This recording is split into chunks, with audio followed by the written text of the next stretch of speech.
tonight is very, very special because we are going to see the premiere of Feast. Yes, Project Greenlight, the Project Greenlight 3 movie, known as Feast. It is a horror film directed by John Gulager, starring Clu Gulager, Kirsten Allen, a whole bunch of other people. It should be a whole lot of fun. Guy walks into a bar. He says, if you want to live, you better do as I say. Next thing you know, monsters just attack the bar. People die, get ripped to pieces. Sounds like fun, nice and simple. Horror films should be fun and simple sometimes. It's nice when they can make you think, and they have all kinds of social political implications in them. But sometimes it's good to just sit back and watch something slimy and gory and fun, and hopefully has boobs in it too. But I don't think Feast does. But anyway, we're gonna go check that out. Before I did, I've been trying to drum up some support for Feast online because I think it's a good film. And whenever there's, even though I haven't seen it, but just by watching the Project Greenlight 3 show, you get an idea of the quality of the film. Even though I haven't seen it, I'm trying to drum up support. Nobody knows that it's out there. There's been no kind of advertising. It's totally crazy. I mean, just this week I went to see the re-release of A Nightmare on Elm Street, the original by Wes Craven. And it was really awesome getting to see that in the theater because there are a lot of subtleties that don't come across on video. I've seen that movie just hundreds of times on DVD and whatnot, and I missed some little things that happen, and it was a good experience getting to see that. But Feast, nobody even knows anything about it, so I've been trying to drum up some support. I'll jump in here and show you what's going on. You can see we are on the IMDb horror board again. It says Feast Tonight. For anyone that is unfamiliar with Feast, I'll give you a quick rundown. I go on to say blah blah blah blah blah. Go watch it. Blase, blase.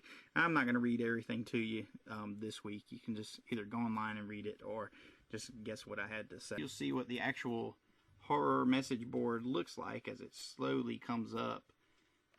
Here we go. Oh, Feast Tonight. Actually, it's right at the top of the board.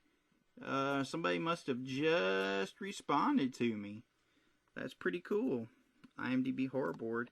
I'm trying to get people to find out about it. You can see what kind of topics are going on. Sorry, I have to switch hands with the camera.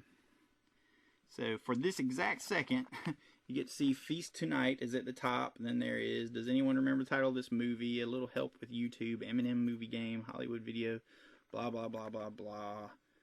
Lots of different categories. But anyway, it takes some time to, you have to get people to respond so you can bump the topic back up so that every time somebody goes here, that's one of the first things they'll see, and then hopefully they'll respond. And as you can see, at the moment that the board refreshed, somebody just responded 5 seconds ago. That's rather serendipitous, don't you think? Cool. And now you will see, I just refreshed the board. It's popping back up. And boom, we have got diagnosing the problems of modern horror and reminding you to watch Feast. Right above Feast Tonight, because I just replied to my own topic 7 seconds ago, because several people have been replying to it. See, when I came up with this topic, you have to kind of think outside of the box. The original title was Diagnosing the Problems of Modern Horror, and I can kind of change that as I need to go on. If I notice that people aren't replying to it after a while, because they kind of get used to seeing the same topics on the board, and they either reply to them or they don't.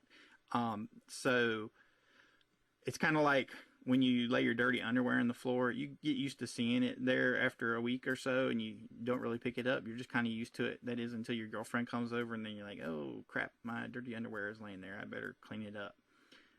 So I can change the title of the topic. And, like, for instance, at one point it was Diagnosing the Problems of Pulse, which was the recent U.S. remake of the really classic Japanese horror film Cairo.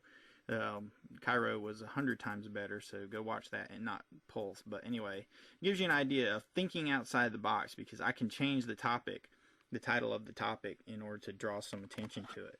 So if I click on it,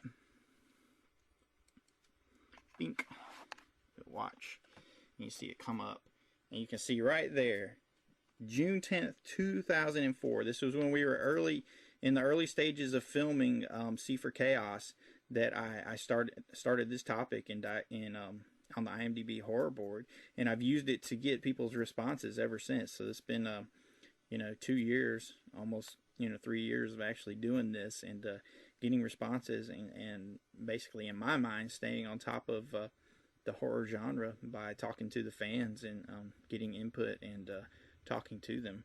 So that's one of the tools that I work with. But I'm going to show you something different today. What's up, MVP? Welcome back. Here we are at the world premiere of Feast. It's been a long time coming. The show aired back in the winter of 2005. Ran through, I think, the early part of maybe February or March of 2005. Project Greenlight 3, for everybody who doesn't know. It's real important for us because they're making a horror film, you know, and they're taking first-time directors and first-time writers and their script and putting them together and giving them $1 million. I think they wound up giving them $2 million to make the film. And initially, I think everybody was kind of hoping for a Halloween 2005 release, and that didn't happen. They pushed it back to January 2006, and then when January 2006 came and went, there was just no word on when the film was going to be released. And then, after months and months and months of nobody knowing anything, they just suddenly came out and said, hey, guess what? Feast got another $2 million to do additional shooting. So they wound up doubling the budget up to $4 million, shooting additional footage, and they decided to release it here in October. The bad news is they're going to release it straight to DVD in October, but they're giving it one weekend only to play at the theaters, which is cool, so it has a chance to make some kind of money, but there's been no kind of promotional support behind it, so what can you do? Nobody even knows what's going on. I did what I could online to just remind people, hey, Feast is coming on, go watch it, go watch it, go watch it, but everybody's too busy wanting to piss and moan about how bad the Wicker Man remake is, or the Covenant, or whatever, or you got the next Texas Chainsaw Massacre prequel coming out, and they don't want to get up and put down $8 to go watch Feast when it's playing at the theater. And I don't know how many times I have to tell people this, but horror films are made for the theater viewing experience. You're meant to be there, sitting in the dark, have the complete surround sound, the complete experience. You know, you basically want to be there, you want to yell, you want to laugh, you want to scream, you want to cry, and you want a girl there to hold you tight. Unless you're a girl and you want a guy to hold you tight, or unless you're a girl that likes to have girls hold you tight, in which case, give me your number, I'll give you my email later, we can get up, I got a girlfriend, we'll do something.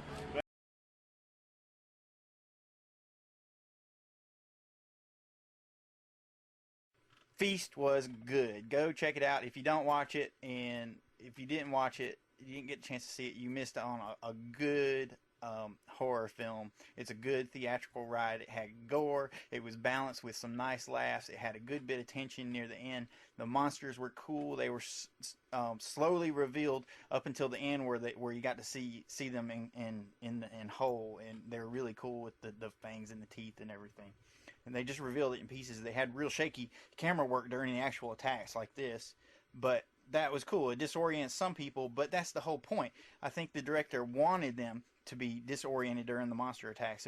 Because if you were really there, you would be surprised. You wouldn't know exactly what was going on when you saw this monster running, and you don't see it in a nice, still, long shot where you slowly take in the details of the creature coming in and grabbing somebody and dragging them out. No, it's going to happen, and you're going to be surprised. Your adrenaline is rushing.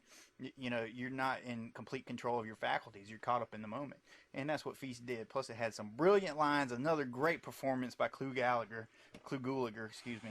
Gallagher's somebody else, but Clu Gulager was brilliant as the bartender. He had some. My favorite line of his was "Monster cock stuck in the door." That was just brilliant. That's some funny stuff. So for horror fans, you guys just don't appreciate it. I don't know why you even call yourself horror fans. You should just call yourselves the collective whining club. I don't know. I don't even want to call myself a horror fan anymore if I'm going to be associated with the majority of you. But there is a minority of you that I know that are cool, that appreciate good stuff, that want to see something different, that want to see something with some energy, some excitement, and just some love put into it. And the film was made by people that love horror films, that love movies, that want to give you some excitement in the theater, and they did it. They delivered, and hopefully people will get to go and check it out. And I'm not going to waste any more of my time today online. I went and posted my initial thoughts. I'll do a proper review by the end of the weekend, but for now, I went ahead and counterpointed a bunch of people that were complaining, and tried to encourage a few more people, and they'll probably come back and give me a response or two, in which case I'll have to put the squash on them, because you know I love doing that. I just love to squash them, especially if they don't know what they're talking about. It was a good, fun monster flick. with some humorous lines, nice bit of tension, a few turns that we didn't see coming. Thought it was good. It balanced very nicely. It didn't reach the realms of high camp like some of the Evil Dead films or Peter Jackson's Brain Dead. It stayed in the realm of believability. Even no matter how far-fetched it seemed, the tone stayed believable. So it was cool. It worked. Congratulations, John Gulager. You did a kick-butt job, man. I love the film. To Patrick and Marcus, who wrote it, good job. It was fun. It really was just a monster truck that just propelled from beginning to end. So, good fun horror flick. One of the best films I've seen this year. I rank it only behind The Descent, and maybe even above Hostel. So, it was good. Check it out, folks. Until next time, we'll see you in Mutantville. Peace.